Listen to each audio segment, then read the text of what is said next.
ओम साईं राम। साईं बाबा ने तात्या की मदद की, क्योंकि तात्या बहुत गरीब था और उसे लकड़ियां काटकर ही घर चलाता था। इसलिए एक दिन वह आदमी लकड़ी के गट्ठर पर निगाह डालते हुए बोला, हाँ तात्या भाई, लकड़ी तो आज वास्तव में कल से ज्यादा है। तात्या ने मुस्कुराते हुए कहा, क्या करूं, आपने कल जो मुझे पैसा ज्यादा दिए थे उनका हिसाब भी तो बराबर करना था, इसलिए आज अधिक लकड़ियां लानी पड़ी। वह आदमी विनम्रतापूर्वक बोला, अरे तात्या भाई, यह कैसी बातें करते हो, पिछली बातों को भूल जाओ, आज की बात करो। यह कहते हुए उसने तात्या के हाथों में 1 रुपया थमा दिया और कहा, यह तुम्हारा आज की लकड़ियां का दाम है। तात्या ने कहा, नहीं नहीं, मैं अपनी ईमानदारी कैसे भूल सकता।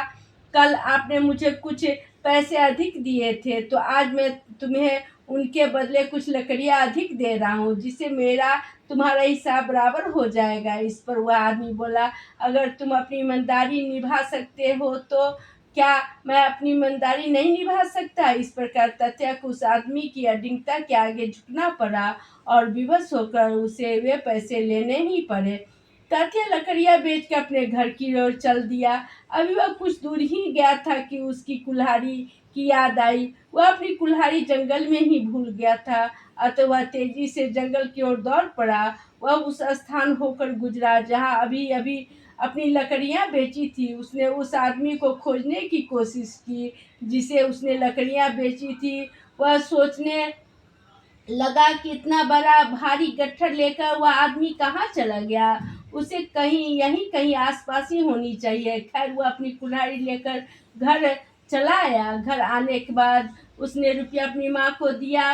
उसने माँ को यह भी बताया कि वह आदमी कल जो अधिक पैसे दिए थे उसके बदले और लकड़ियाँ नहीं ली। इस पर उसकी माँ ने कहा, बेचारा कोई भला ईमानदार आदमी होगा।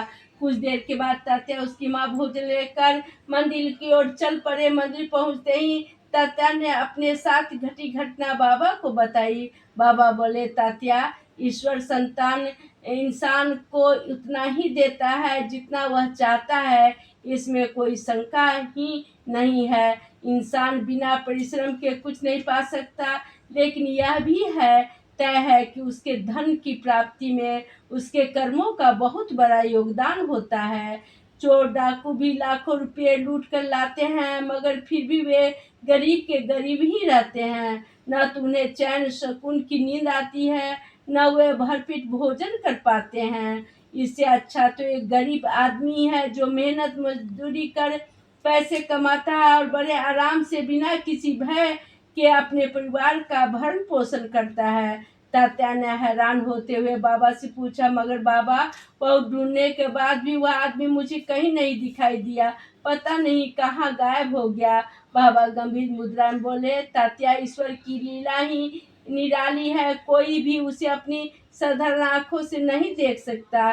तात्या बाबा के इन शब्दों को सुनकर उनके चरणों में गिर गया। उनकी आंखों में आंसू बह रहे थे। बाबा ने उसे उठाकर अपने गले लगा लिया। उसे शांत करते हुए बोले, तात्या, चलो घर चलते हैं। यह कहकर वे घर की ओर चल पड़े।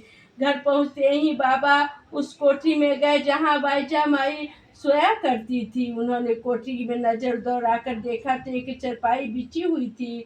उन्होंने उनके इर्द गिर्द निरीक्षण किया और फिर तात्या को एक फावड़ा लाने को आदेश दिया।